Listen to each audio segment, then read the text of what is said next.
Subscribe to my channel and hit the bell button so you'll never miss an update. Education is very important, and that is the reason why we send our kids to school, isn't it? We want them to learn more about science and technology because we all know that that's the future. But is knowledge in this area enough for our kids to have a happy, fulfilling life? The answer lies in how much equipped they are in life skills. Life skills are personal and social skills that are required for us to function confidently and competently with ourselves, with others, and of course with society at large. WHO has said that there are many health, social, economic, cultural, and even political benefits when you have life skill based education. Unfortunately though, our education system does not really support it. So what can we really do as parents to help our kids learn the life skills that they need? Let's find out.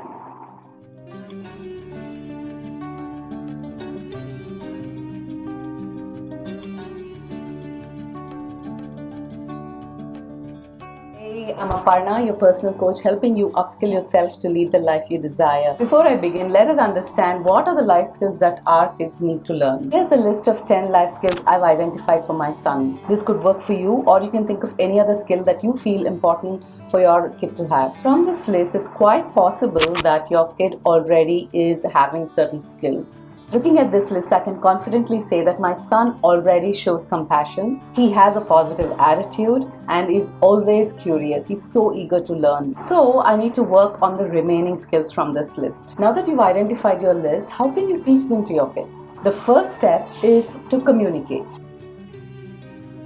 Tell your kids the value and benefits of these skills.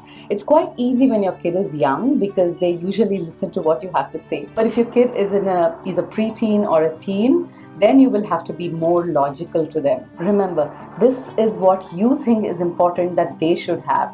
They do not see the world with our eyes. So let me warn you that it's quite possible that you will hit the roadblock in the first step itself.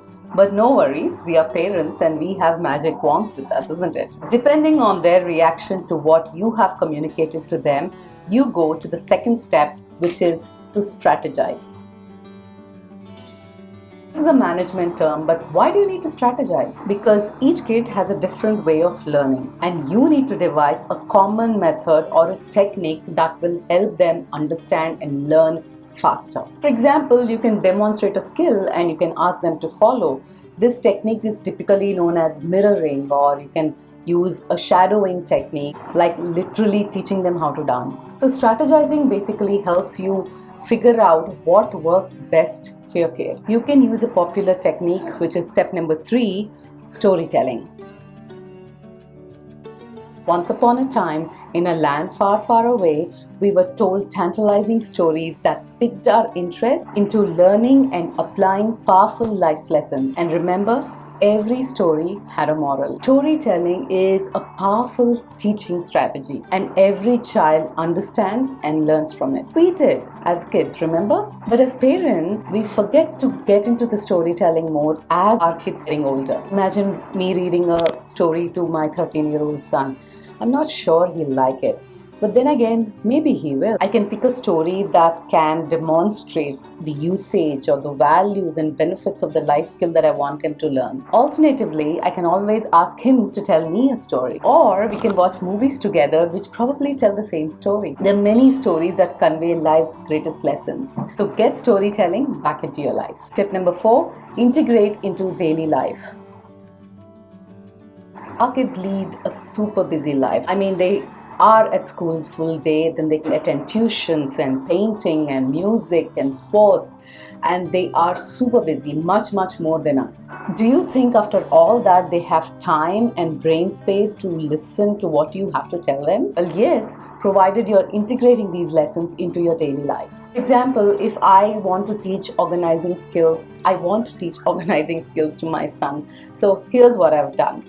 I've incorporated a daily ritual around the organizing thing. So all his stuff has designated spots. So every evening there is a ritual that he needs to tidy up his desk, he needs to tidy up his room, the guitar goes in its place, the library books go into their place, all his school books go into their places. So now I can go on and on giving him lecture on how he should be clean and neat, or I can just ensure that he follows it like a habit and ensures he finishes all that before he gets into bed. So figure out what you can do, how you can incorporate it, and this is the reason why you need to strategize in bringing those life skills into your daily life so your kid picks them. Tip number 5, lead by example. Now imagine I'm trying to teach organizing skills to my son, but I'm not organized at all. Will that work? One of the parenting rule is that your kids are watching you. So always remember that. If you're trying to teach your kid a life skill that you feel is important to them, but you yourself are not having that skill, then you can be assured it is not happening. You cannot preach what you don't practice. But if there is a skill that you wanted to develop as well, then here's a great idea. How about learning it together? Like public speaking. If both of you are uncomfortable talking in front of groups and you want to learn the skill, then both of you can work on it together. Becoming partners and learning skills together is a fantastic way to improve the bond between you and your kid. Life skills basically help our kids take right decisions and create habits for their own success and well-being. It helps them take control of themselves and have better understanding of the world problems and have courage to speak up their opinions. What is your opinion on this? Do you have any suggestions to add to my list? I would love to hear from you. Do leave them in the comment section below or join the conversations in our private Facebook group. All links are given in the description box below. That's it from me. Thank you so much for watching. Like and share this video, and I'll see you next week with another topic. Until then, take good care of yourself.